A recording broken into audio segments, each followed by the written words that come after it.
Welcome to Why Are We Afraid to Judge, this opening keynote at the Battle of Ideas 10. I'm Claire Fox, I'm the director of the Institute of Ideas, and the theme of this year's festival that resonates at least in a third of the sessions that you might go to is the theme of judgment. People might wonder why we're doing this, and hopefully it'll just kind of infiltrate its way throughout the festival. But the theme of judgment was really brought home to me, or the dilemmas around it, this week when I was speaking at a conference on the liberal arts and the need for liberal arts in education. And one of the speakers argued the need for student-led degrees. The academics said that actually students needed to be able to choose what their degree comprised of, because that meant that they would really enjoy their studies. And it was hard to know whether that was a kind of victory for the judgment of students and 18-year-olds, or an abdication of the judgment of academics, that they were handing over that very important decision to young people who maybe weren't in as good a position to decide as their betters. And I say that provocatively, and I mean it. The proposition of this session is that we live in a period of non-judgmentalism, and that's not such a good thing, that judgment, cultural, moral, political, often stands accused of being subjective and elitist. And in the blurb for the session on the website, it starts off with a quote from the Pope saying, "Who am I to judge?" Which it is rather extraordinary, because if the Pope says, "Who am I to judge?" then you really have to say that judgment is in something of crisis. It's more often said to us, "But who are you to judge?" If you actually try and make a judgment of something, people will say, "Well, who are you? You can't say that. I mean, your opinion is no more important than anyone else." And that can be said to those people who are experts, people who know a lot about, say, the arts or so on, but they can be told, "Well, you know, my opinion is just as valid as yours." So it's those kind of things we want to look at. But there's also a kind of weird dichotomy, which is that people defer to others' judgments all the time. These days, people are prepared to say, "Well, you know, it's up to experts to decide how we live our lives," or, "Well, never mind using our moral judgment. Let's look at the evidence, let's look at the stats, let's look at the science," some kind of objective criteria. And that can mean that we can avoid making judgments for ourselves. So these are the kind of issues that we want to raise. There's a little quote in Rebecca's book here, which you should all buy and read. There's a nice bit in it where Marcus, a software engineer, says to Plato, you have to get the gist of this, but anyway, "Who are these philosophers to tell people how to live? I asked him in no uncertain terms, who are they to tell me how to live? It's my life, and I think I know what makes it worth living, better than any expert in philosophy does." Now, that's partly a way of setting up the fact that these are not our philosopher kings or our experts on the panel. They are, and have been asked, and they're very kindly agreed to do it, to just kick us off with a provocation. Really, this is a public conversation, and if you haven't been to the Battle of Ideas, the format is thus, that we ask our speakers to speak for 5 or 6 minutes each. We'll then have a quick chat, but really it's to open up a conversation with you. It is not a series of lectures about how to live the good life, but a series of thoughts and people who have thought about it a lot, but to open it up to all of us. And I'm going to introduce them in the order in which they're going to speak. So I'm delighted to welcome back to the Battle of Ideas John Waters, who is best known as a newspaper columnist and author in Ireland, and has become something of a popular speaker over the last few years. His most recent book is "Was It For This? Why Ireland Lost the Plot?" He's very much a free thinker and challenger of orthodoxies, which is why he's here. He's also a playwright and a songwriter, allegedly. Because infamously, in 2007, he co-wrote a song that came last in Eurovision. I can't decide whether that means that it was good or bad, which shows you the crisis of judgment in the music world at the very least. If you're slagging Eurovision, it's got to mean good. Yeah, and he has a single honour of having achieved no less than 3 entries in Private Eye's Sude's Corner for the same article.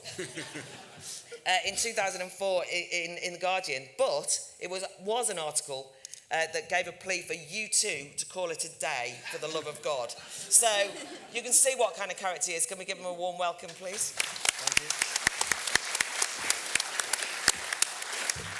Next up, we will be hearing from Angus Kennedy, who is the convener of the Institute of Ideas educational initiative, the Academy, which was established in 2011 as a modest attempt to demonstrate over 4 days of reading and discussion what university should be like and isn't. And if you haven't been to the Academy, you should find out about it because it really is intellectually exhilarating and important. Angus is also the author of Being Cultured in Defence of Discrimination, which is an inspiration really not just for this session but for many of the sessions at the festival and on the arts, and is a book which is a provocation in its own right and is one of the books that made my head hurt from reading it and arguing with it and agreeing with it. So that means it's a good book. Over recent years he has helped convene the Battle of Ideas, and one of his big arguments is around the philosophy of freedom which he's developed, and we're delighted to have him on this opening plenary. Can we give him a warm welcome, please? Next up will be Professor Rebecca Newberger-Goldstein, or Goldstein. Yes, we've decided that I just can't speak. Anyway, we're delighted that Rebecca is here from Massachusetts. She's an acclaimed novelist and philosopher, and she is taking Plato on tour, effectively, through her book. She went to great lengths to organise to be at the Battle of Ideas because it didn't quite fit in with her book schedule, and I just wanted to say now that we're delighted to have you, and she's going to be finishing off the festival at the very important plenary about why we need philosophy now more than ever, which is wonderful that we have her for that, but we thought it was great that she could top and tail the festival, so she's with us now to open it as well. Rebecca has been the recipient of the MacArthur, Guggenheim, Radcliffe Fellowships. She has been designated Humanist of the Year and a free thought heroine. In 2005, elected as a Fellow of the American Academy of Arts and Sciences. Only this year, in August, she received the Richard Dawkins Award at the Atheist Alliance of American Convention. And her latest book, Plato at the Googleplex, Why Philosophy Won't Go Away, is the book that you have to read. We're delighted to have you here. Can we give her a warm welcome?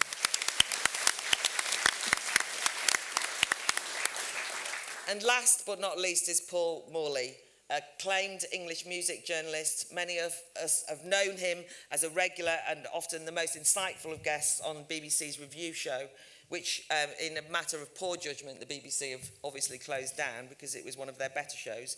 He's more broadly a TV presenter. He's written for the NME, which he wrote for in the 70s and 80s. He's been a band manager and a promoter, and his books include Words and Music, A History of Pop in the Shape of a City, and most recently, The North and Almost Everything in It, which was last year the subject of a Bookshop Barney Battle Satellite, at which I heard him speak, and I just knew then that I really wanted him to speak at the Battle of Ideas Festival itself. We're delighted that he's here. Can we give him a warm welcome as well, please? Okay, John, kick us off, please. Okay. There's a distinction we need to make, first of all, between judgment and judgmentalism.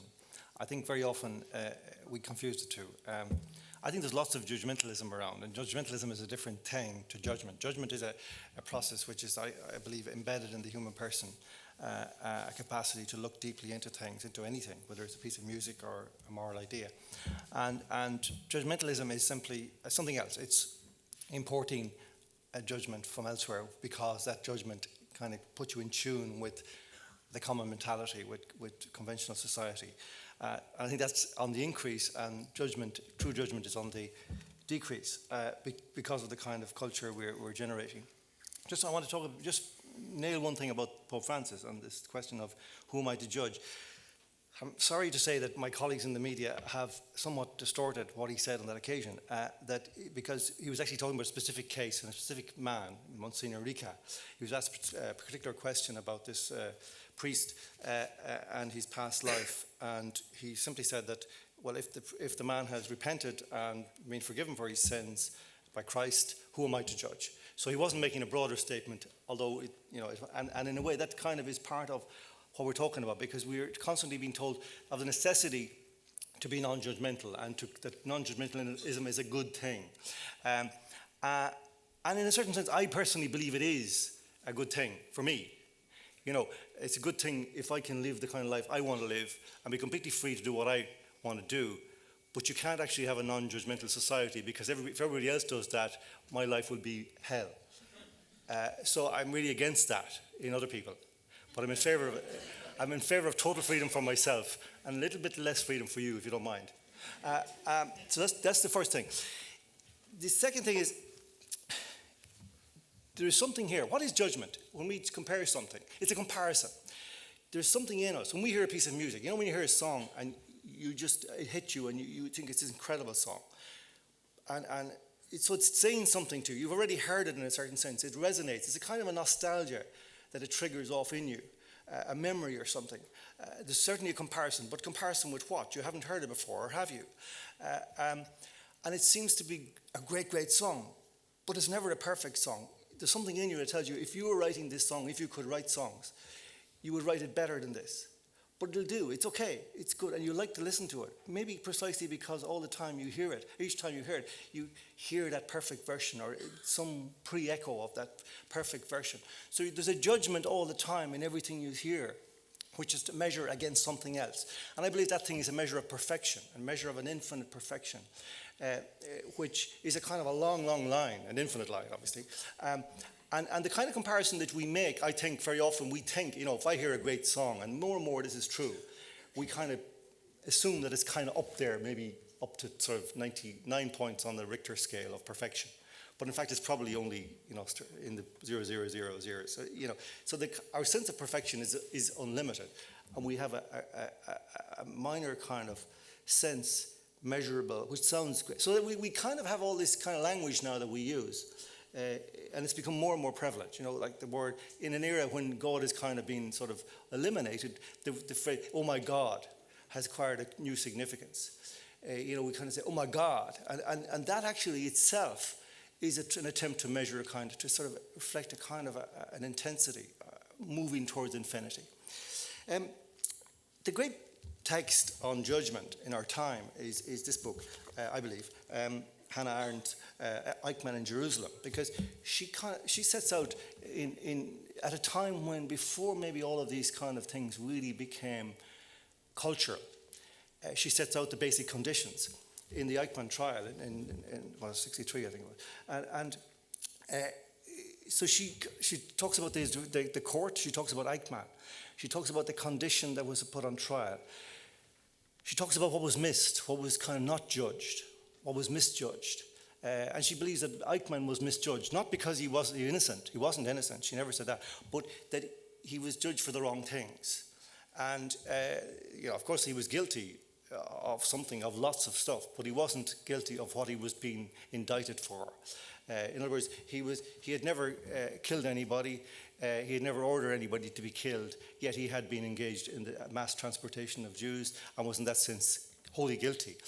But the point she was making was that in the trial there was an evasion of the real nature of Eichmann's evil, that it was a much more banal evil, the banality of evil. It was an ordinary evil. It wasn't the sense that we wanted to create of a kind of a great criminal conspiracy, an aberration, some kind of extreme, exceptional event that couldn't really be compared with anything else in the human, which it couldn't at that point in human history. But her point was that actually, by letting Eichmann off the hook in terms of the true nature of his evil, of his wrongdoing, the banality of it, she said that Eichmann never had uttered a sentence in his life that wasn't a cliche. And she pinned it down to this sense that Eichmann was incapable of conducting a dialogue with himself, that everything he said had come to him from somewhere else, and he just simply regenerated it. And I think this is absolutely the key to this distinction that I make between judgment and judgmentalism, that judgment is something which is internal. It has got to do with some internal imprint. Judgmentalism comes from ideas of ideology, of culture, of attitude, of opinion. And simply, we, in a certain sense, we compile ourselves in modern society in the same way as we dress. with opinions. You know, we add a little bit here and a little bit there. You know, I'm a free-thinking atheist, pro-gay marriage. You know, it's like I wear a different kind of scarf. I wear different kind of earrings, accessories. That's kind of what judgmentalism has become. I think that's the nature of our judging process in modern society. The true process of judging requires something else. And I just want to talk briefly about that, because it's this imprint I talk about, this kind of sense of a scale towards perfection that is imprinted on each one of us, each person. Where does it come from? It seems to be there. It seems to have been pre-existed. We know, I mean, Hannah Arendt talks about this, that, you know, the law only reflects what is in here. And if it doesn't reflect that, we know. And the problem in Nazi Germany was that the law had come to reverse that. It took the commandment, thou shalt not kill, and turned it into thou shalt kill. And therefore, everybody in that culture was convinced that the rightness and their consciences, in other words, were marshalled to the idea of doing evil. And that this became a huge problem. And you can see that in a society which is incapable of judging, but which has become highly judgmental, as Nazis were of Jews, for example, then there's a huge danger to the human person. So this is it. So there are two fundamental problems, I think, first of all, with judging. One is this idea, you know, who am I to judge? Which is, it kind of goes back to that Copernican idea of mediocrity, you know, that we are not, after all, the center of the universe. Therefore, we're nothing. We're just here by accident. That's one thing. The other question, the other element is, I wasn't there. I wasn't there. And in a certain sense, this is a great alibi for everybody now, because in a certain sense, we're not there. We're never there. And I don't mean just physically there, but there's a certain sense in which increasingly our culture has come to believe that we are not here, because the self is actually, as neuroscience is increasingly attempting to tell us, although fraudulently I believe, that there is no self, there is no inner, there's no person. There's simply a random kind of a succession of different functions, brain functions, crisscrossing and creating an illusion, a kind of a hologram, which increasingly science will find is a kind of an illusion, that the human person is an illusion. The point I want to come to is this, and I'll develop it later because Claire's asked me to start. This imprint is something which I think we have deliberately avoided for a series of reasons to do fundamentally with a word which I hesitate to use in this company. And it's a three-letter word called God. And the problem with this word is, of course, because once you hear it, everybody starts shrieking and thinking they know what I mean. I mean God as, let's say for today, I mean God as something that used to function to make certain things easy, to make certain measure of certain things easy. God is a concept by which we measure. I'll say it again. God is a concept by which we measure. Measure beauty, measure right and wrong. That was an easy way. So everybody could carry that in their pocket one time. Once you start to diminish that, you do all kinds of things to the human person. Leave aside what happens up there in the sky. You start affecting the ecology of the human person. And this actually has increasingly making us vacate this idea of the I, the personal, the self, the subjective self. And it is from this that the problem of judging arises. Because if there is nobody there, there's nobody to judge. And if there's nobody over there, there is nobody to be judged. And this is a great problem in the future. We say if we have a society in which there is no self, there will be a really serious dilemma as to whether or not we can actually hold anybody responsible for anything, because they were just a mechanical apparatus walking across the face of the earth with no moral responsibility. So moral responsibility will become a necessary fiction. It will have to be enshrined in law. But that's what the Nazis did. They enshrined something in law that wasn't true. Thank you. Thank you.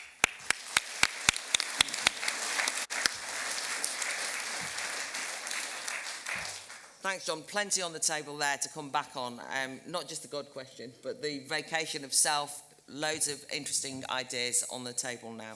So, Angus, your thoughts, please. Well, I'm very grateful to John for getting the God word out there, because I plan to mention him with some due trepidation, but he's out on the table now, so that makes my job a little bit easier. But I was also going to start with something else that John had mentioned, which is the problem, or the possibility, I suppose, that results from the accidental miracle of being here. And when we go up on a hill and look out and look down from that viewpoint, we're taking in or taking a view on the world laid out below us. And we establish a point of perspective and distance from which to take that view. The view is created by our being there at that point, by having that perspective. And it is my view. And I judge whether or not it is a good or a bad view. I make an aesthetic judgment on the view. In my case, the view is from the South Downs down onto that eco-paradise that is Brighton. And that view, my view, the view that my being there has created, is something that I judge. And judgment then, I think, is something that relies upon my having a certain unique perspective and a certain distance from the object of judgment, a distance on which that perspective itself relies. It relies too on a certain stillness, I think. If you're running or cycling along the South Downs, as increasingly is the case, you don't really have any free time to take in that view. You're instead in a position of being reactive to reality. You're trying to avoid the stone in the path or the grazing cow, say, knowing that if you cycle while trying to take in the view and make an aesthetic judgment, you may find yourself rather closer to the view than you'd hoped. But having a perspective, however, is a matter of not reacting to reality. Rather, it is a perspective on a possibility.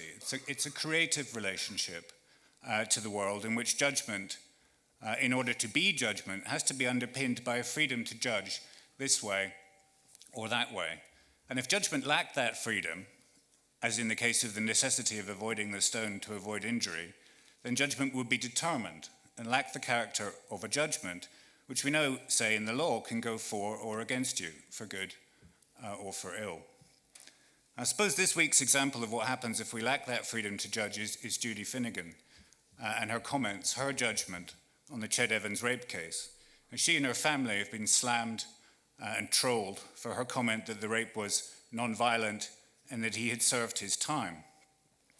Now look, given that Judy Finnegan is, of course, a literary critic of some note, she's not a famous world legal expert. And you think she might be able to have that sort of judgment on the case without it being a threat to the very fabric of civilized society.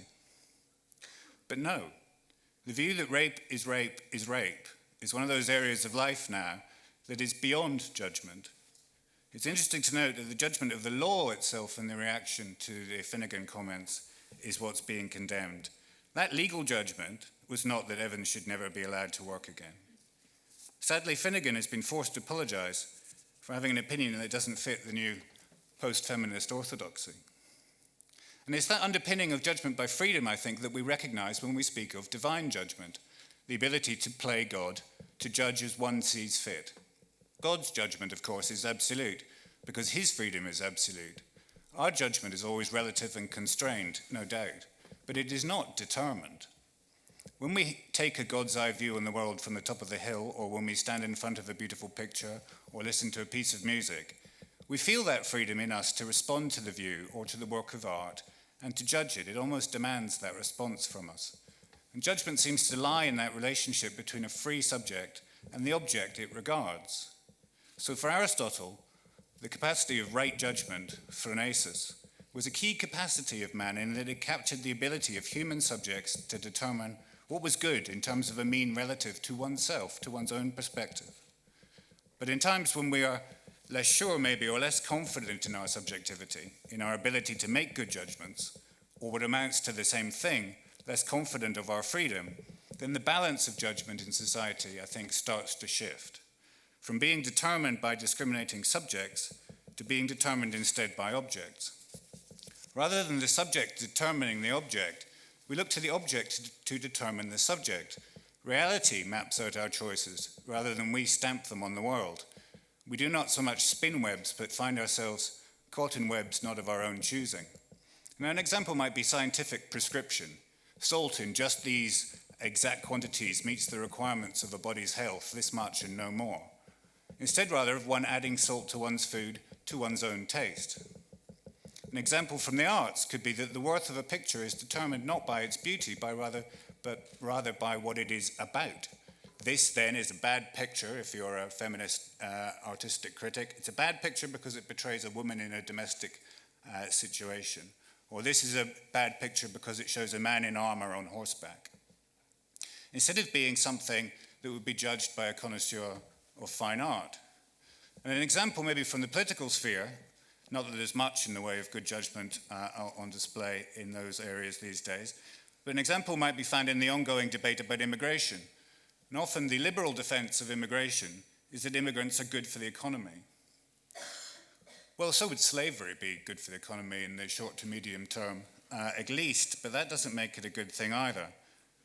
And when Nigel Farage pointed out in a BBC interview recently that some things are more important than economics, things like preserving the way of the life of a people, for example, there was predictable liberal shock and outrage. So used, I think, of people come to making evidence-based judgments, to listening to what the science says, that when somebody refuses to play that game and says, look, I don't care if leaving Somalis in Calais is bad for the economy, instead I judge preserving Britishness or whatever it is to be more important, then the reaction tends to be a knee-jerk denial of the very validity or possibility of somebody having that sort of judgment. The reaction is, that's not a thought you can have. The reaction is always, you can't say that. The reaction is to say that judgments that aren't determined by a supposed set of facts are not judgments at all, which of course I think is to deny the freedom of the judge, and which is why we hear all the time, as Claire mentioned, the phrase, who are you to play God, whenever somebody disagrees with whatever the orthodoxy is. Now for myself, I'll finish here, for myself I would rather not live in a world so much determined by objects, in a world in which I have to be reactive to reality, but in a world made by subjects for subjects. Subjects who take a view on the world and judge it to be good or not, judge what they see to be good or not, and act to improve it when they find it wanting. Now, if that's playing God, then I think we could do with rather more people who are willing to go up onto mountaintops and decide how things should be for themselves. Thank you very much.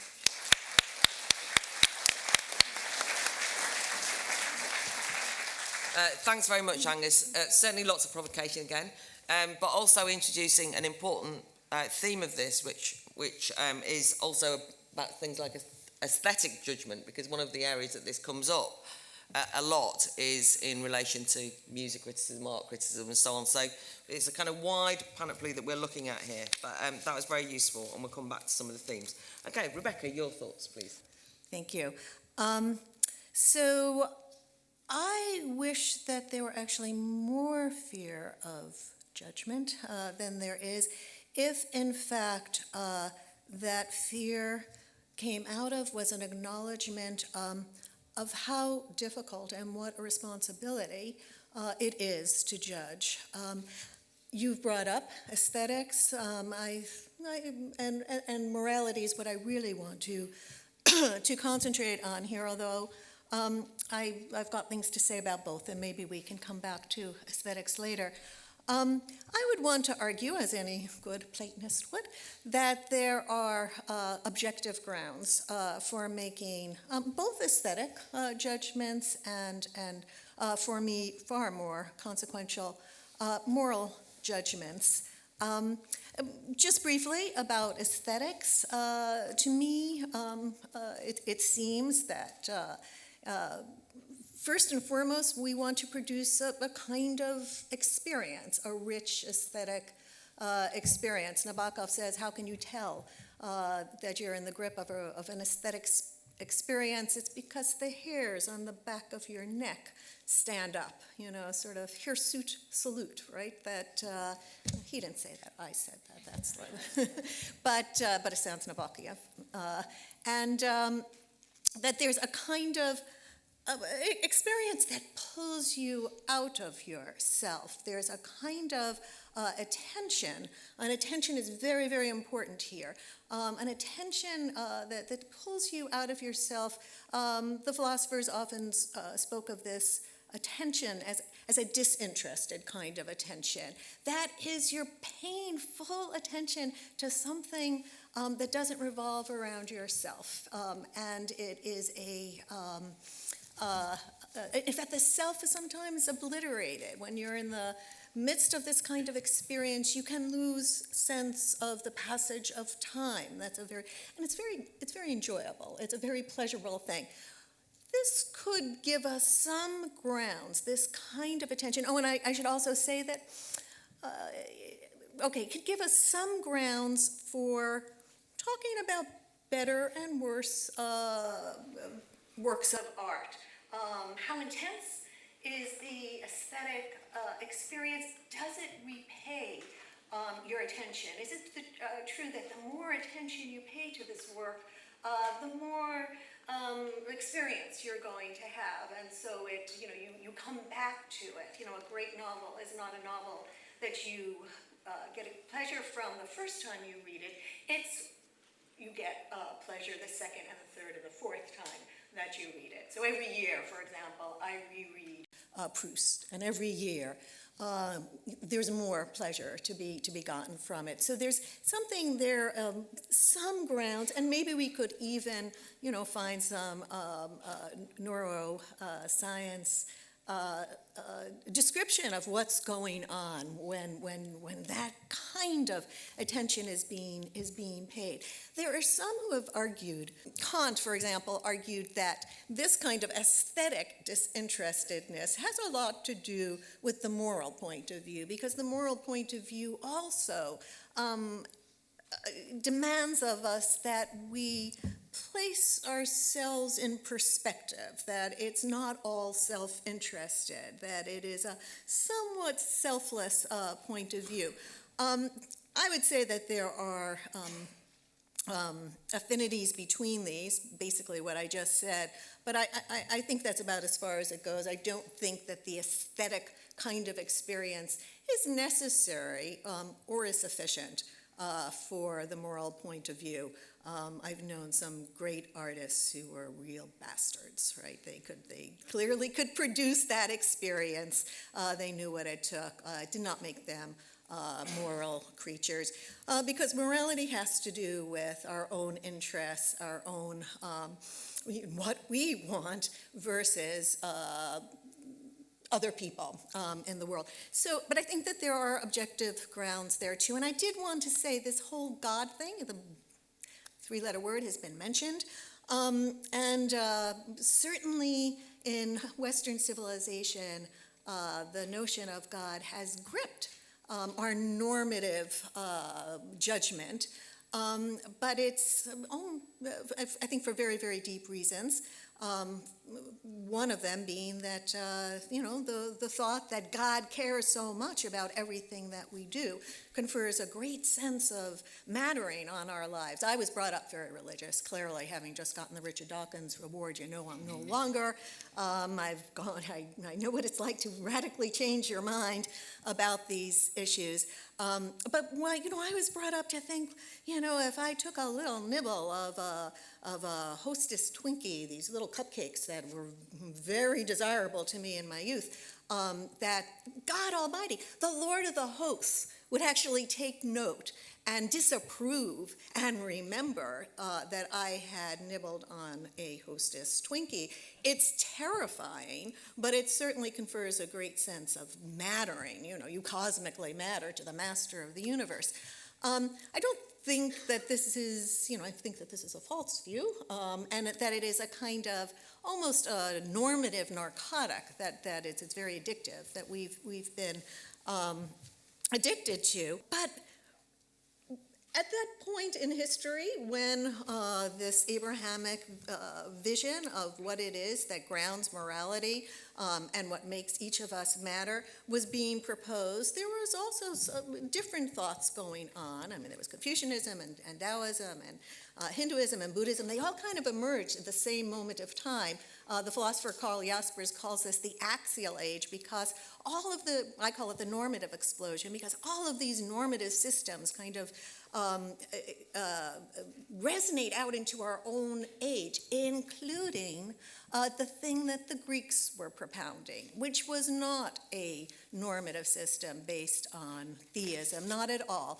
In fact, Plato has a knockdown, fabulous argument in one of his dialogues, the Euthyphro, that we can't found morality on theism. It's an argument that was put forth by Plato, repeated by Spinoza, repeated by Bertrand Russell, repeated by Sam Harris, who doesn't always give Plato credit for having the original argument as to why theism is really pretty much irrelevant, that we have to ground morality on reason, and that in fact we've been doing this. I agree very much with some of the things that have been said before. I disagree with this whole internal self. You go inside to the dialogue within you, because many of our deepest moral intuitions and moral presuppositions are wrong. And the way that we favor ourselves and our own kind are wrong. And what we need are arguments that eventually show us the inconsistency. So slavery has been mentioned. There were arguments against slavery. It was very, very hard for people to see that slavery was wrong. After all, the Bible endorses slavery. You must not enslave the Israelite, but you can enslave others. The Greeks thought, Plato has an argument, you must not enslave fellow Greeks. Never mind non-Greeks who were called barbarians. It is very, very, if we just stay within are all of these presuppositions, unexamined presuppositions that favor us and our own kind. So what gets us going? There have to be arguments that show a kind of inconsistency between moral convictions we've already endorsed, usually those that apply to our own selves and our own kind, and say, look, if you're going to say that your life matters, you're going to have to confer mattering on others as well. This has been a very long process. We're still in the midst of it. Peter Singer, an Australian philosopher now in Princeton, 30 years ago, proposed this argument that the way we treat animals is absolutely inconsistent with moral principles that we've already endorsed. And we all thought he was kind of flaky, but we studied his argument, and it began to have repercussions. Then they become social movements, and now we all feel guilty about the steak on our plate, right? And I think that, in fact, my grandchildren, should I ever have any, will look back and say, how could we have treated factory farms animals in the way that we do. So, it's not just a matter of going within the self. We need something to provoke us to examine and to get us to change our views about things in the hopes of greater consistency, coherence, including, most importantly, moral coherence. Thank you very much indeed.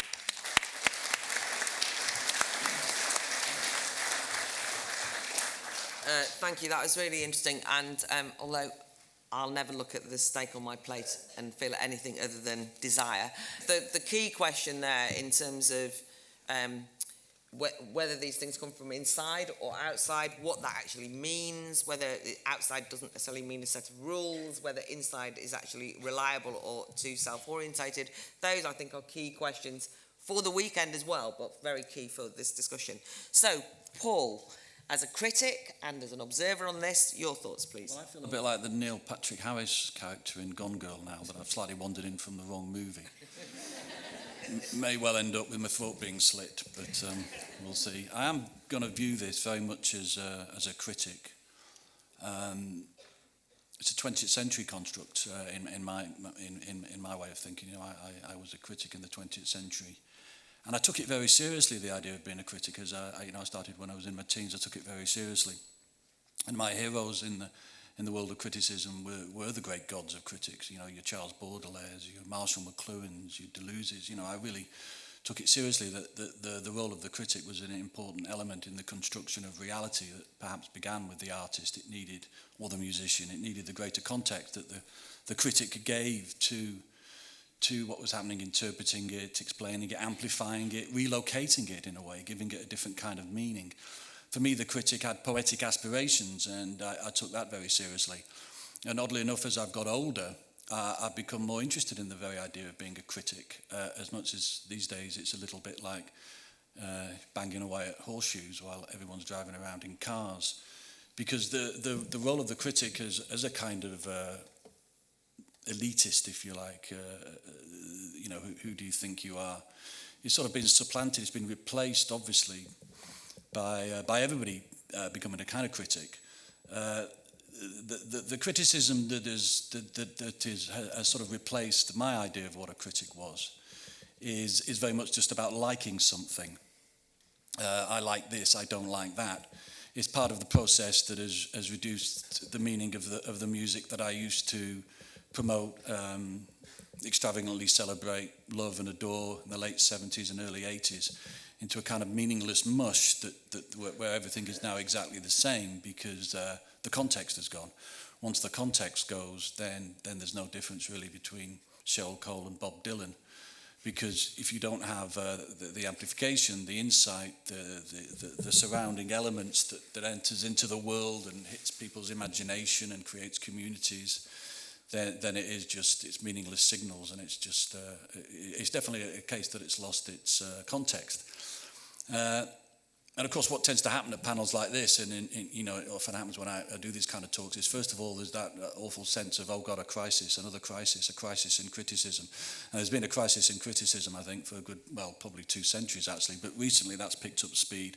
And also that notion that comes across that you're lamenting the good old days, which is actually not what I'm doing. What I'm actually kind of interested in, as someone who believed in the idea of the critic, and the critic also doing something really interesting, which was not just saying I like this or I don't like that, but actually translating something from one language into another. You take a piece of music and you turn it into a piece of writing. That's an act. That's a creative act, and it's not simply saying I like this or I don't like that. You're imagining the work that you're responding to into a greater reality. This is how things enter history. In that sense, pop music's reached a moment just on that narrow little world where it's about to enter history, and the role of the critic would seem to be important in that kind of transformation, as the critic has indeed been reduced to just everybody being a critic. So I kind of think it's interesting that the kind of people I was fascinated by as critics seem to have a role now that there's been such a sort of transformation of the environment. There's been a reprogramming of social life. All those things that the great critics have always talked about. Just at that moment that it's actually really beginning to happen, and everything's beginning to change in such a profound and transcendent way. Rather suspiciously, and I am enough of a Philip K. Dick paranoid to often think this has ideological underpinnings. The critic, the role of the individual critic, self-important, elitist, demanding, dominating, has of course been replaced by everybody being that critic, and that's interesting in the sense of the world always had the popular side, the charts, the way that the popular imagination was represented. They had that. It's interesting now that those that had that also want the critical side as well. They want the other side. They want the side that was traditionally the role of the critic, to support the marginal, the minority, the weird, the avant-garde. That's been sort of railroaded out of the way by those that already had a position of dominance, because they had the popular imagination. They dominated that. So the idea that the critic has been removed has a kind of ideological sense, either intentionally or not. So I was kind of lamenting the fact that just at the moment when the idea of the critic, that tradition of the critic that peaked in a way with the godlike genius of Baudelaire, and then came all the way through to those of us that wrote for The Enemy in the late 1970s, who actually genuinely believed we were Baudelaire and wrote about the bands we wrote about as if there was a Baudelairean impulse to doing so.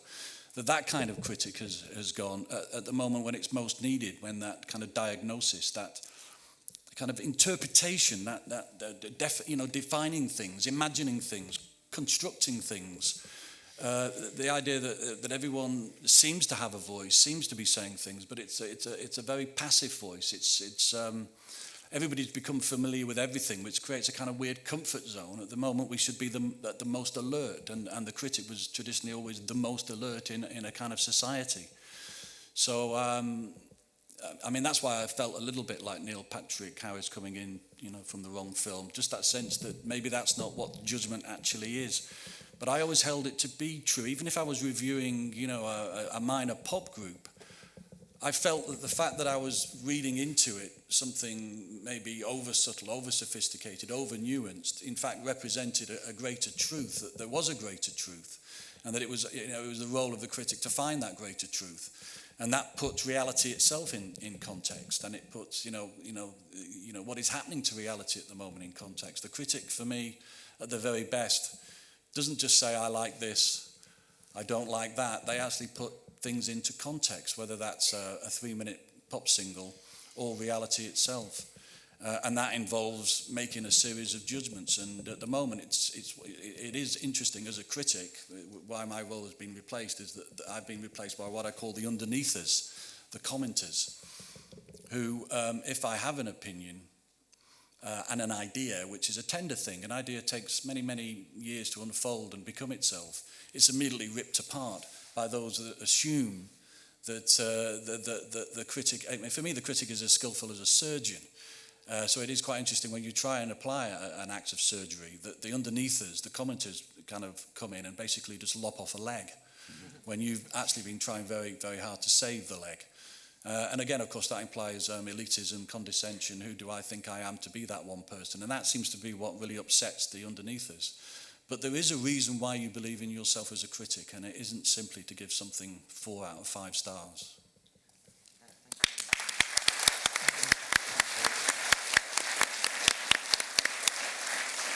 No, you haven't wandered into the wrong movie, because that was exactly what we were talking about, so that's very good. And actually, you get on quite well with Angus, and you should read his book, because he says a lot of that too.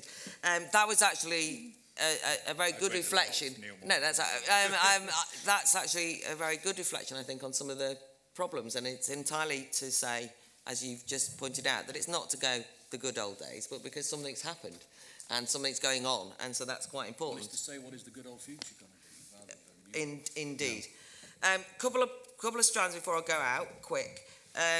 I wanted to ask, first of all, Rebecca, actually, on the objective, subjective question, one of the things that I think is a problem in terms of people exercising their organ of judgment as much as anything, can be what looks to be a kind of reliance on objective criteria. Yeah.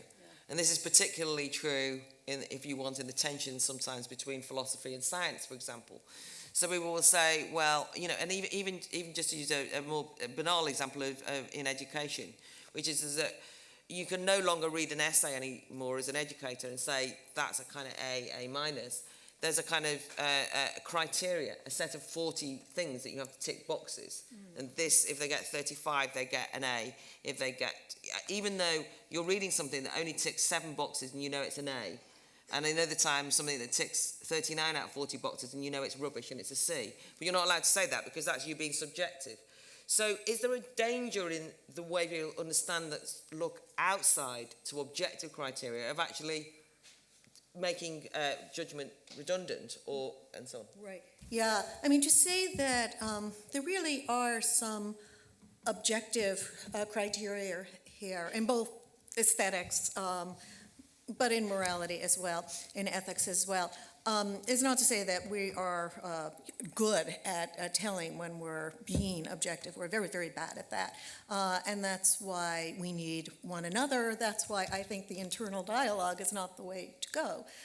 Plato wrote dialogues, and he was telling us something philosophically important there, which is if we stay in our own minds, we are not going to expose all, our deepest prejudices to others, and it's very, very hard to root them out, especially when they're held by our society in general. I remember that Socrates was executed by his fellow Athenians. He obviously said something that went very, very counter to the society.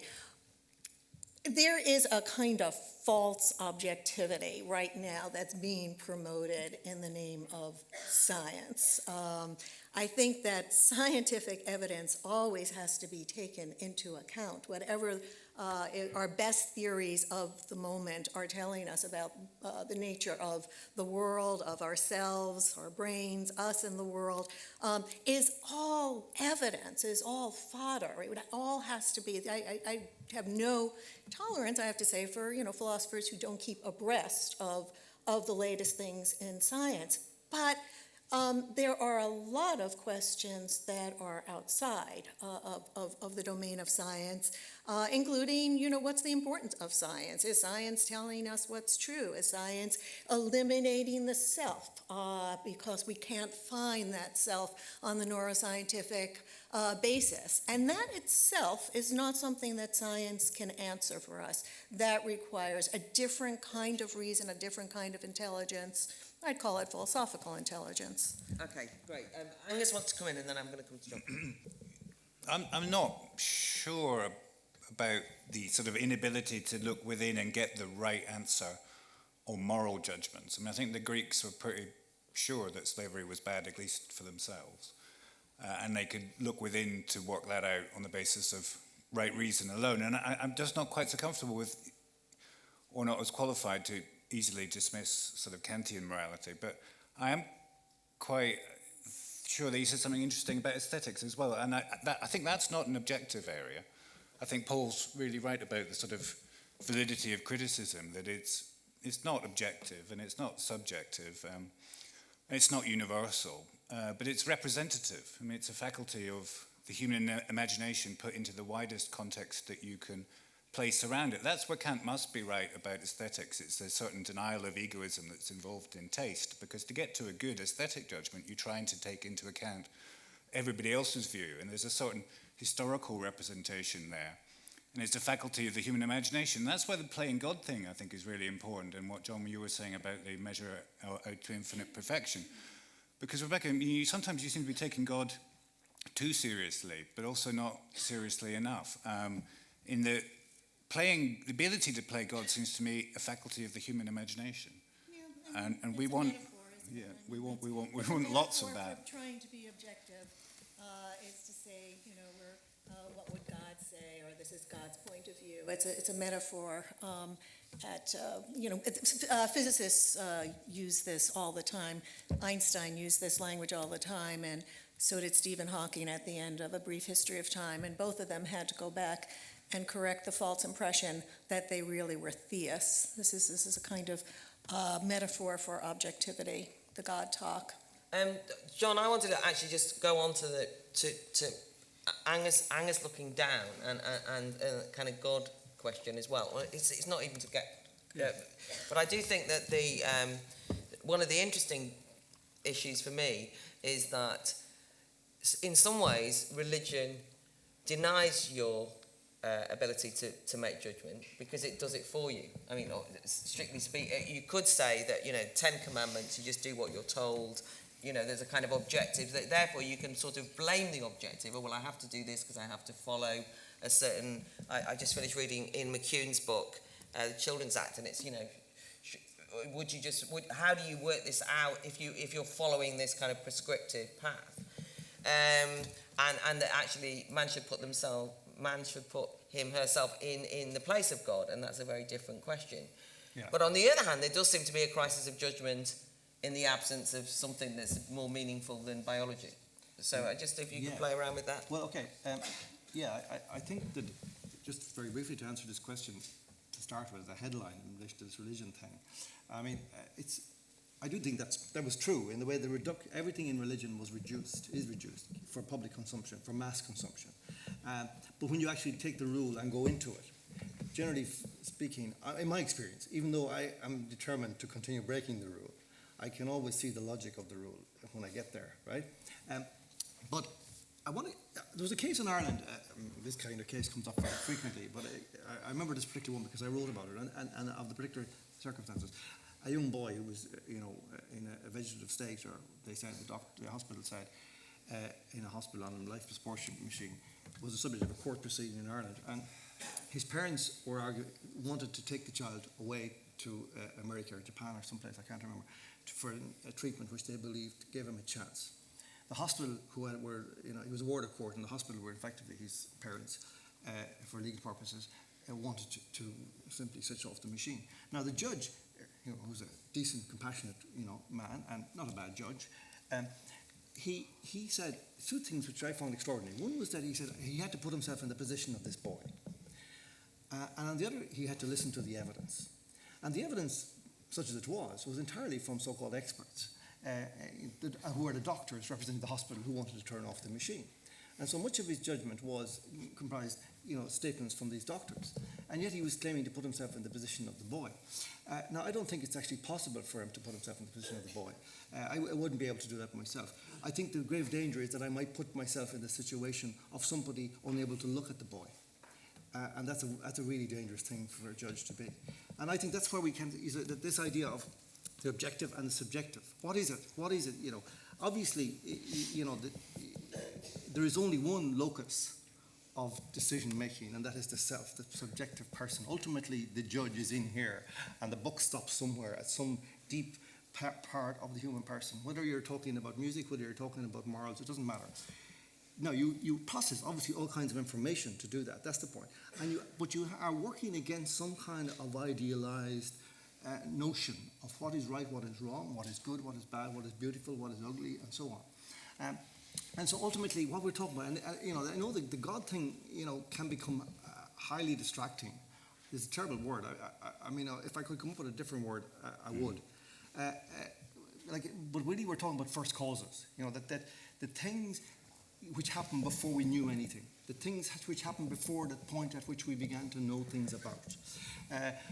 Because we are structurally defined by these moments, whether we realize it or not, whether it's not. And what Paul is talking about, I think, is I always get the impression reading Paul's work, that's what he's trying to deal with, that he leaves no limit. He goes back beyond that point in writing about music, about a pop song. He says, I want to read a quote which I was going to use in my thing, but I didn't want to embarrass him. And I think it sort of makes my point, and I don't attribute any meaning to any word other than what's here. He's talking about the pop song, which is the words disappearing into themselves as though boiled down, as if they were changing from solid to liquid, forming a sensuous, absorbing musical form that implies how all music began with the human voice. The sound of the human voice imitating sounds around us, the sounds of nature, animals, even the sound of silence, the sound of the human voice copying the voice of God. That's a sentence which, to me, means all kinds of things. But it can mean all kinds of other kind of things in the ears or the eyes of anybody else.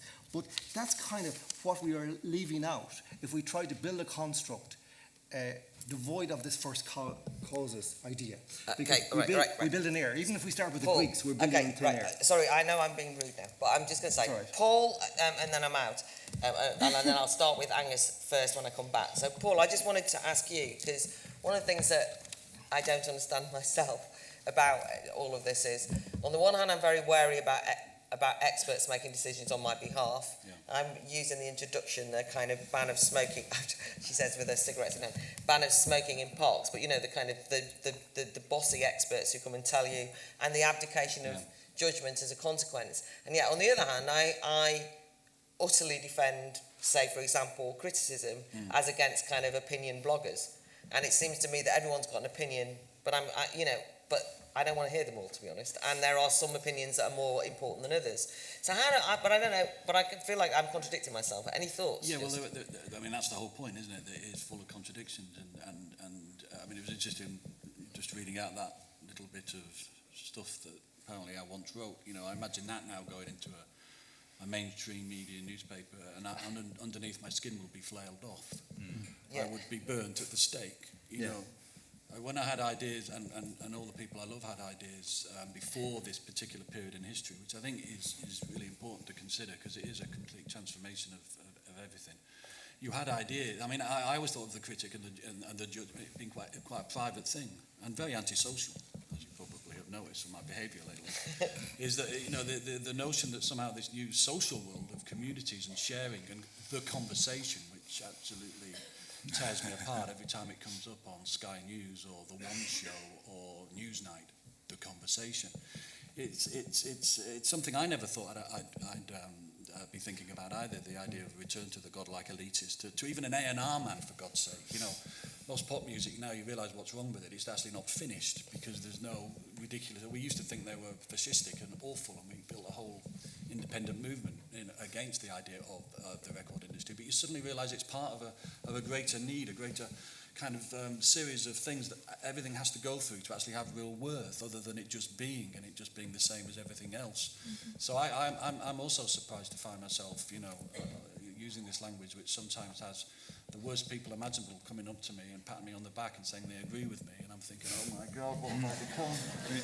Okay, I'll bring you in first. Sorry, just because. Because I've got already hands, I know it's my fault. So there's that gentleman there, and then just let's start, then go right to the very back after that then, please. I'd like to challenge the whole premise of this. I think we don't live in an era of, I think we live in an era of black and white judgment, and I should know, as anyone who's male, white and heterosexual knows that we are in effect persona non grata, and these various other folk groups, I don't need to list them, are in effect beyond criticism. And this dates back, and I know this is obviously the elephant in the room for the Institute of Ideas being a post-Marxist group, but it's rooted in this whole idea of the workers didn't rise up, they blame the workers workers have been retrospectively stereotyped as male, white and heterosexual. The history of this is well known. Frank Vertical, I won't elucidate it. If you Google the origin of identity politics and political correctness, you'll get my big referenced essay on this. Okay, but anyway, all right. What's happened then is, to support that, obviously, because there's no internal consistency for it, so to support this whole idea, then they end up with postmodern ideas, then you get this non-judgmentalism. So really, you need to look underneath it. Underneath it, we've got the opposite of non-judgment. We've got this black and white judgment. Regardless of some of the things that were said there, I think that idea of the black and white, that judgmentalism, we all recognise that at the same time as a crisis of judgment, so fair point. I think I absolutely agree with Paul Morley that something has changed and that everyone now is a critic. And insofar as I understood anything of what John said, his first statement about the increase of judgmentalism and of being judgmental and the decrease of judgment is also, I think, true. But what's interesting about, I think, the bottom third of the internet, which is what you're talking about, is how far actually it seems to reflect the desire for people to close down a debate and actually limit your ability to judge and discriminate and make arguments. And in fact, it's almost as if they want to have a badge of honour of how moral they can be in disagreeing with you and how far they can show that they conform to perhaps an established point of view. And that seems to be the trend, certainly, with the increase of the rogue critic, of everyone being a critic. I'm currently, just to show off for a minute in front of everyone, currently reading the Iliad. And there's quite an interesting thing, I think, that you realise about reading that, is that the Greeks believed in competing gods. They believed that there wasn't one god, that there were lots of gods all fighting each other and determining human history. And while I wouldn't necessarily think that we should go back to a pantheistic view, actually the idea of us having competing gods, as it were, that our God, my God, your God, that we can fight to the death, so to speak, over what we believe is the truth, is actually something that's worth resurrecting, if anything. Hi. I just wanted to say I loved the point you made about taking a piece of music and turning it into a piece of writing, and that, was what criticism was about. That was just an aside. I just had a question, because today it seems to me that the point that you made about nothing ever being judged in context anymore, obviously there's lots of examples of that in terms of all the DJs that have been going through the courts recently and the whole Savile thing, and the whole 70s being put under a spotlight of today. And it just made me think, and I suppose it relates back to what the gentleman over there was saying, is, what is today's context? Because we seem to be unravelling the context of yesterday, but we don't seem to have a context that exists for today. Yeah, I'm interested in the sort of the dilemma of external, internal, objective, subjective, and I just want to focus a little bit on the external sense of beauty and morality, because that requires a sort of community of judgment, it seems to me, to make the social sides of ourselves, social life, sort of worthwhile almost. You need that community sense of judgment.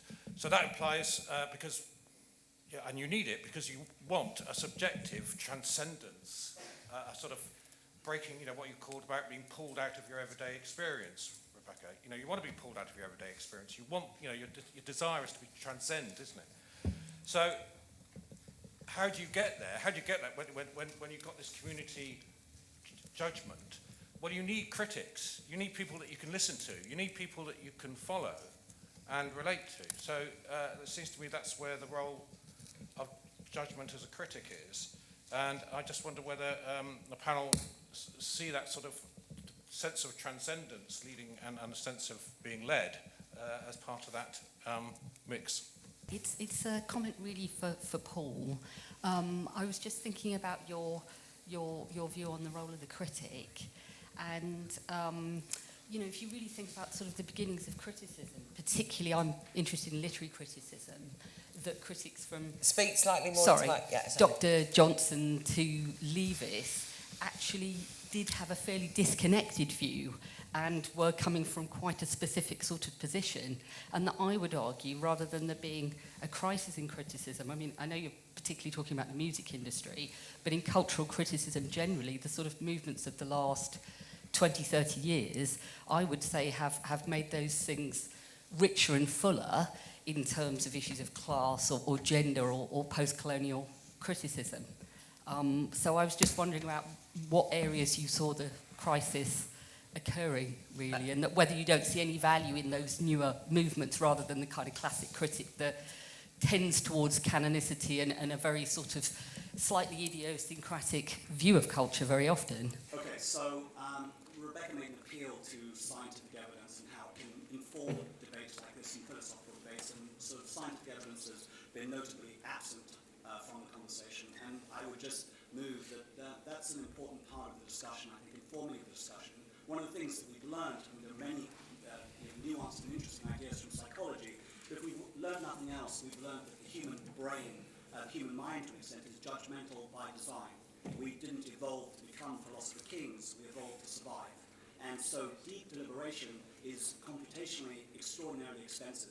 Evolution designed us to act immediately in order to survive, not to think and to get in groups and to sit in cinemas and expend huge amounts of glucose that we didn't have on the African savannah. And as an example, for this and many, many reasons, I think the subject about judgmentalism and judgment is well informed by understanding, you know, the substrate through which thoughts extend.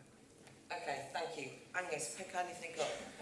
Well, isn't Paul exactly right about that sort of strange reversal of fortune in which, you know, oppositional movements, people who tried to pick their friends wisely, I think that's a key part of judgment, is saying, I want to associate it with these sort of people, these sorts of opinions, because I think they're the right sort of people and those are the wrong ones.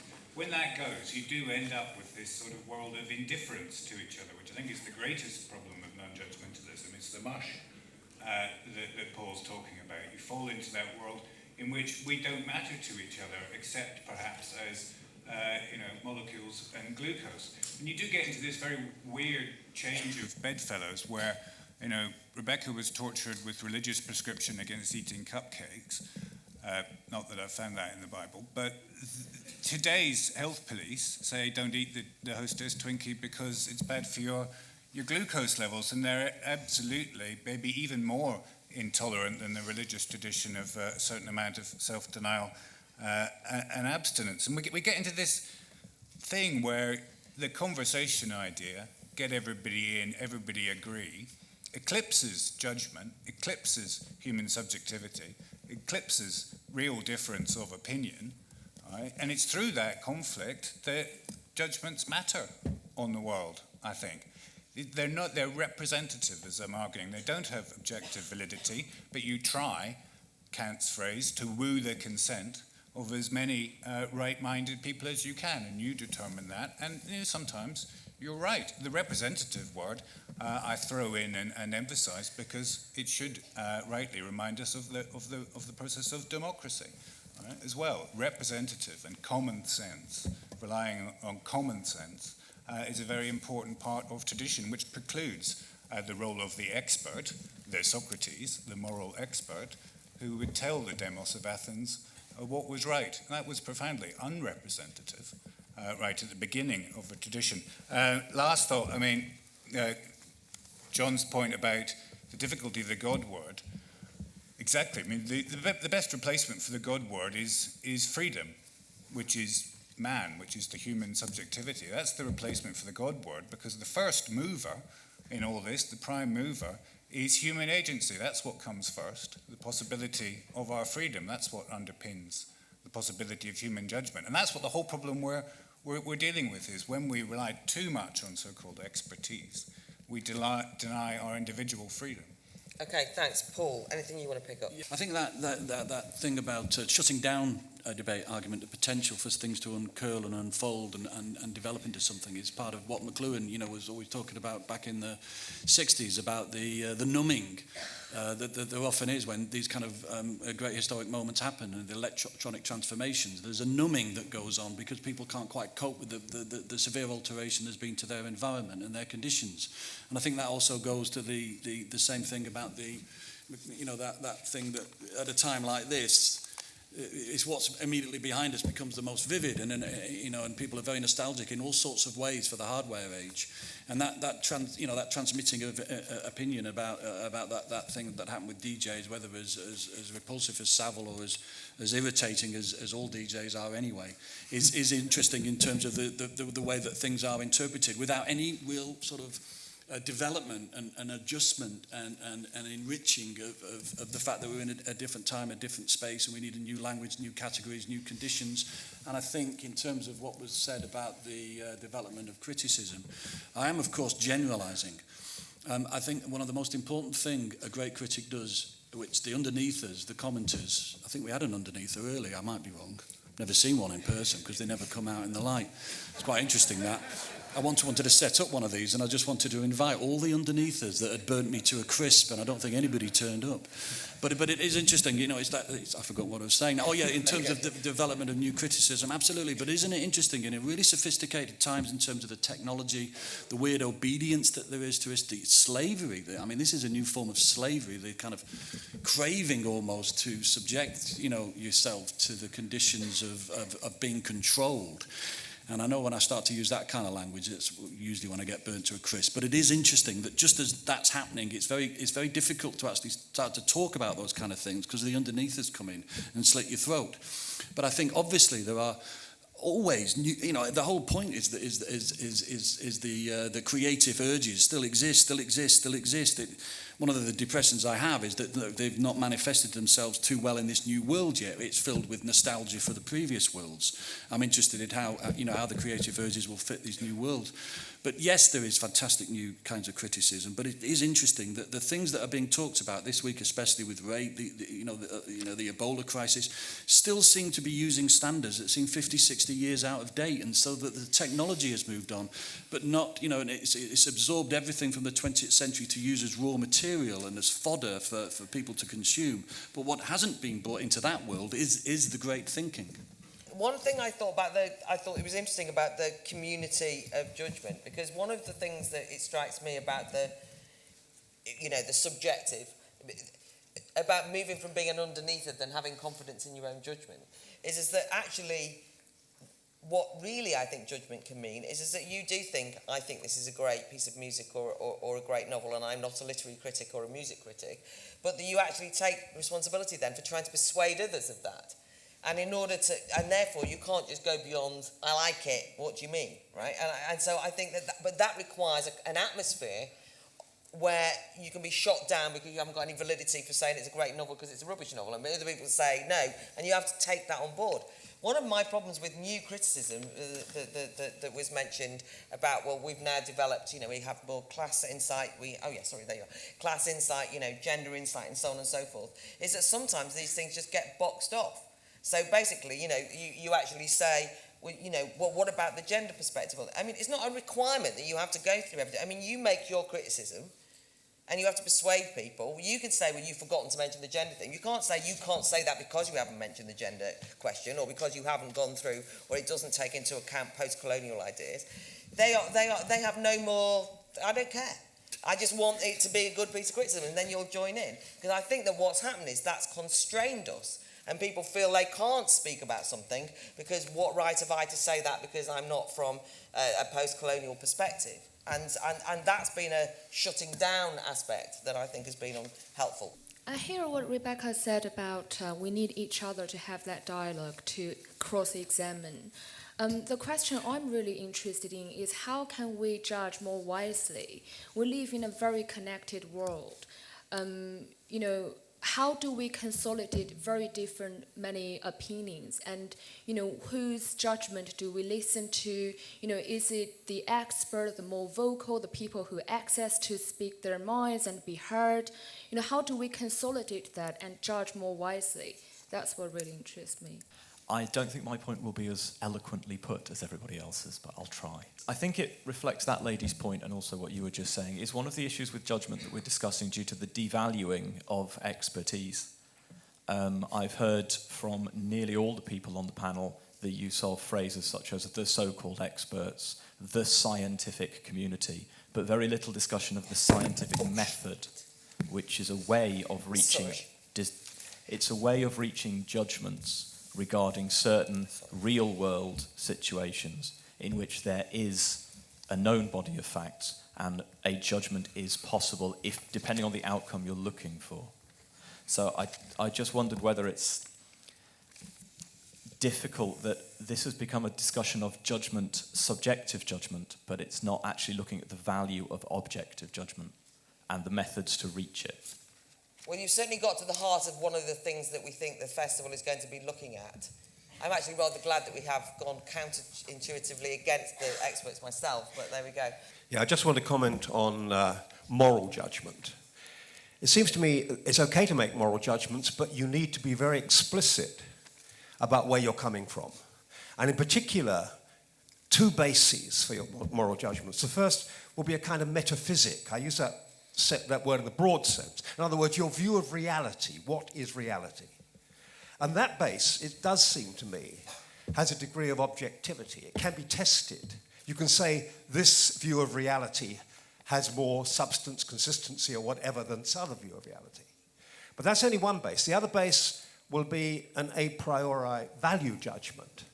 And I don't know where you get that from. That is essentially a very personal issue. But again, you need to be explicit about it. What is this value basis you're coming from and the reality basis you're coming from to make the judgment? The title of this is Why Are We Afraid to Judge? That's because some people don't want us to judge. They think they'll be the losers if the judgment goes the wrong way. This is politics versus rational discussion, science-based, evidence-based discussion. And the people who say rape is rape is rape, a lot of them are women who frightened they might be raped. It's about their survival. People who say racism is racism are ethnic minorities who are frightened of being discriminated against. People who say anti-Semitism is anti-Semitism are Jews who are frightened of what might happen to them, and so on. This is about their instantaneous issues of survival. It is pro-Darwinian. It is the correct way for them to look at it. It's political. They do not want evidence because it might be against their interests. Okay, thank you for that. I like how the guy who just said that you need to identify where you're coming from in making a contribution didn't identify where he was coming from. And maybe that shows that it would just take too much time, and therefore people need to judge without that. Rebecca makes a point that judgment needs to be grounded in reason. Surely, Rebecca, when we're called to judge, there's no time for that in many instances. And I was also wondering, in your discussion of Peter Singer's move from the margins to the mainstream, you identified how it became a social movement. How would you reason that? Because some people would say that's an example of unreason and anti-humanism. I'm interested in the thinking about how we'll judge in the future and the particular experience of having a 13-year-old son. I'm interested in the debates about education and how we teach some of these values and thoughts. I'm really, really struggling with my 13-year-old son in terms of he absolutely refuses to read. So he will not read books. And what does that mean for the future? He's not an unintelligent person, but I do worry. As part of my campaign of blackmail at the moment, he is required to read Animal Farm. That's his latest book that he's supposed to read. Absolutely refused to pick it up. So as part of the bribery, the reward for reading it at the end of half term next week will be the purchase of FIFA 15. And that has really, really motivated him. I hate every bit of this. I loathe it. He's reading a page a day at the moment. It's really, really boring, Mum. Although yesterday he did come in and say the pigs have gone mental now, Mum. So he's getting a little bit more into it. But the idea of what the future is, without reading, without philosophy, without thinking, without everything that I assume everyone in this room is intelligent. And it's this measure of intelligence and what we're going to do with this in the future that I find worrying. The whole room went out to you there, and the teenagers who were 16 looked slightly embarrassed about the fact that they were like that a few years ago, but they're here now, so, you know, who knows? John, picking up anything? Yeah, the question there came from how do you reason these things? Well, it's a big thing. I mean, that's a big question and it's a big process. It's actually true that, you know, responding to things on the hoof, human beings don't actually do that as a rule. They tend to do something and then construct a post-rationalization for it.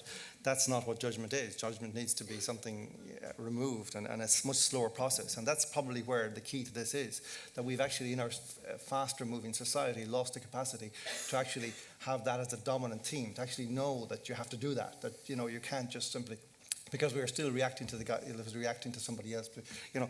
So, and that's something I just wanted to go on about a bit, because, you see, for example, the question about science, and it's a very good one, but the problem, I was at a conference of scientists in Italy there during the summer, and this is a really strong theme about the way that science is reported, generally.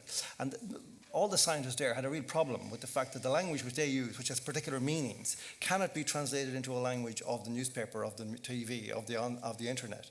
So that the understandings we have of what's actually going on, what's about to happen, what's about to break, are actually completely wrong. And certain scientists take advantage of this for their career. You know, they make a feisty impact to kind of get publicity by saying things which might happen, but actually probably if they do ever happen, will not happen in our lifetimes or for a long time afterwards. But if you say it, I mean, if you say, for example, that there is no self, and you keep asserting it in a time when you know it can't be disproven, then you become a causaler.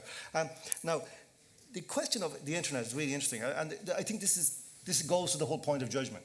What Paul is talking about is what I was talking about at the beginning, judgment, based on the person, you know, as a response to reality, a total response of the human person from the point of their putative origin to the point of their putative destination. That they take in every possibility and everything that is not possible. And that's what writing was. But the problem is with the online thing, that's not possible anymore. You see, writing in that old way is a kind of a relationship. You have a relationship with something, some person, some entity. And I think of it as the page. You have a relationship with the page. The page represents something. But when you have a relationship with a screen, there's a whole, you know, a gaggle of monsters hiding behind that screen. And the thing with the online thing is there's no risk. If you go online, most of the people they don't risk. What's happening to writing and thinking in our public culture now is that risk is being excluded, is being closed down. Because who would take a risk? And I'm not talking about a risk about saying something controversial necessarily. I'm actually talking about the risk of exposing yourself, exposing your heart and your soul in some way that you can count on the relationship you have constructed with your readers to do, but you can't count on the guys who are waiting just to react to somebody this morning, because their bollocks is itchy and they just got out of bed and they want to do something. And this is the kind of problem we have. And what Paul says is actually, I think this is a kind of a real point, a tipping point now, where our culture could change. Nicholas, can I just say one thing? Nicholas Carr, in his brilliant book, The Shallows, talks about the effect of the internet on the reader, that, you know, it's basically abolishing our memory span. But I would actually talk about it something else, the effect of the internet on the writer. Because I would actually not write certain things now in a newspaper, because of these assholes who are below the line. And not because they're controversial in the normal sense or risky in that normal sense, but because they are part of me that I don't want to show to assholes. Right, okay. Somebody in the audience said the people that say rape is rape are women that are afraid of being raped. I don't think that's true. I think they're people that are afraid of prejudice. And I'm interested in the relationship between judgment and prejudice. Can the panel comment on it, because I think it's at the core of this discussion. That's very good and important, and I think it's going to come up a bit. It's just the idea of democratisation represented by online media, because if anyone can have a go and say what they think, then it comes down to how do you win authority for what you're saying. And I think that you really can't decide who's going to go online and say their bit and whether it's going to be any good. And the idea that moderators are going to filter out the crap isn't going to work either. So I think in terms of putting up with rubbish and people responding in a negative and unhelpful way that doesn't say anything interesting, it's just something you have to suck up and put up with. And it really comes down to sort of being able to work out who's able to make sense and give insight. And they're the people who will win authority, and they're the ones who you'll pay attention to. And the rest, unfortunately, you just have to put up with them. Final thought, John. There's just two words I'd like to put out, and they've come up imagination. Imagination is, I think, the good word. It's the word that actually describes all this stuff. It's the word that's actually at the top. That's what we're trying to fill out, because whether we're talking about God or law or truth or any of these things, they're in this thing called imagination. And it's not that we make things up; we discover things in imagination, and that's what an imagination is. It's about knowing the totality of being in the world, and that's what I think judgment is. And how we fill that out is we can use all kinds of tools, like the way you write a book or write a play. You construct it from all kinds of rubbish to start with, but you start to build it into a coherent shape. The bad word that I would actually say, and I think this goes to almost everything we've been talking about, the internet, of all that, and it's a strange word, but it's a word that comes up in Eichmann all the time: obedience. That if you are obedient, that obedience sounds like a good word. We were taught it was a good word, but it's actually a bad word. If you start doing what people tell you just because they're telling you, then you're probably on the wrong path already. Judgment involves, seeing through what people tell you is true. Judgment involves going in, bringing with you all the evidence, but filtering it to some kind of inner mechanism that we know is there, because we know it's right. We know what the human good is. We know when we're being assholes. We know when we're actually doing the right thing. We know when we're doing the wrong thing. We know when it's far more complicated than that. We can see ourselves doing the wrong thing, telling ourselves we're doing the right thing. We can we can watch ourselves doing something which looks good, but we know why we're doing it because we've got a bad motive. We know all that stuff. But this is all part of judgment. And what's actually happened to our culture is all this has been reduced. All the part, just as with writing, all the skills of writing, the art of writing has been removed in public sphere now because of the internet. All the paradox, the puns, the ironies, everything is being washed out of it. And all that is being dealt with is superficial content. That's really bad for judgment, because that brings us back to Eichmann. Thank you. Thank you very much. And it has to be said, after you've read Rebecca's book, if you haven't read it, it is true. Forget Animal Farm, it's Hannah Arendt every time.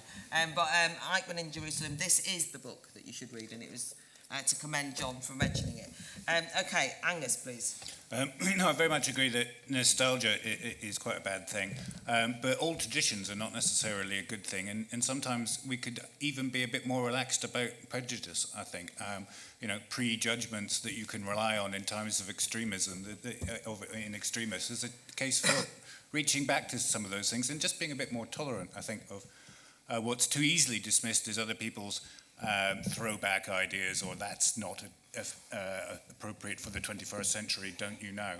We could learn quite a lot from accumulated prejudice, if you like.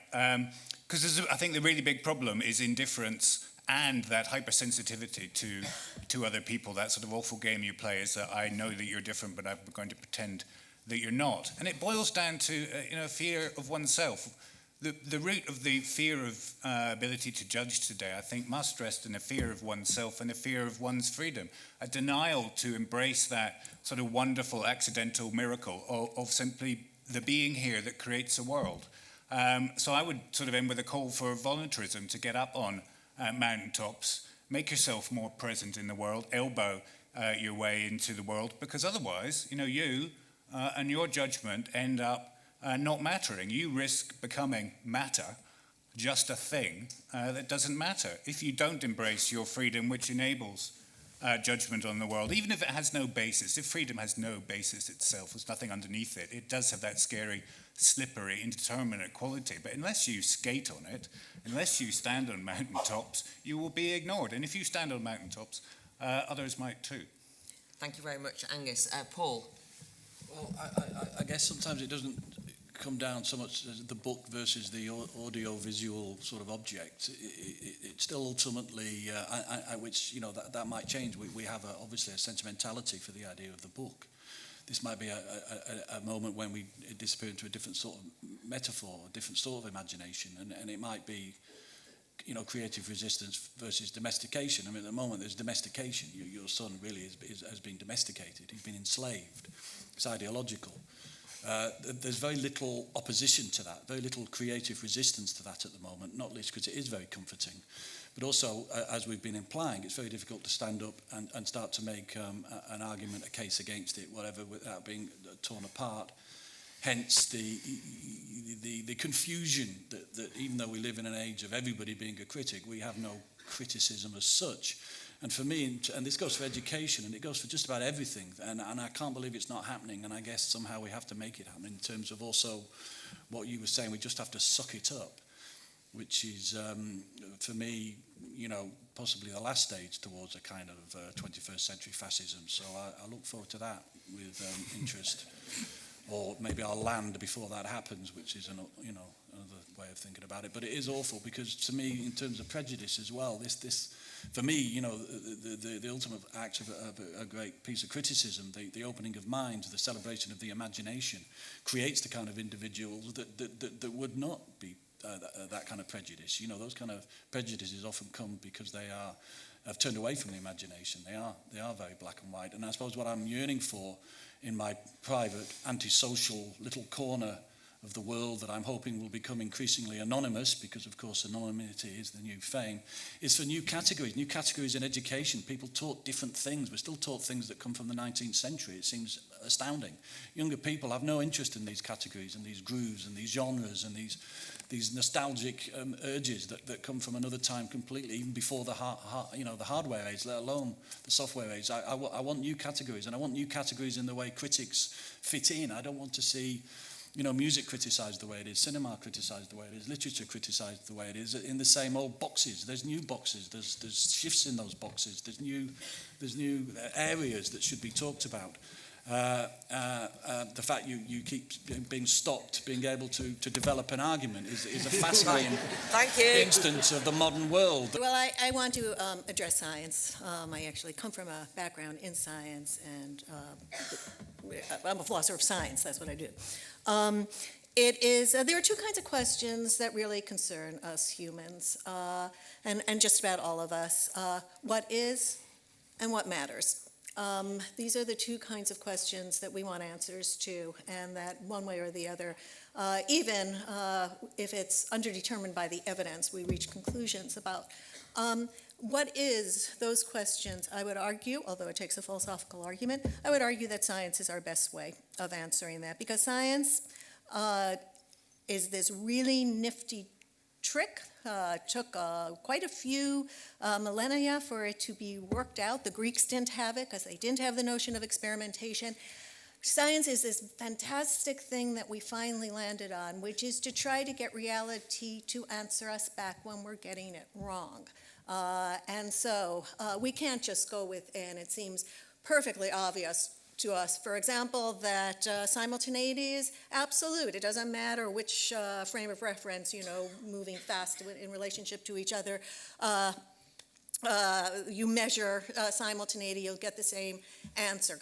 Intuitively obvious. Well, we tested it, it's reality says, nature says, we'll just see about that.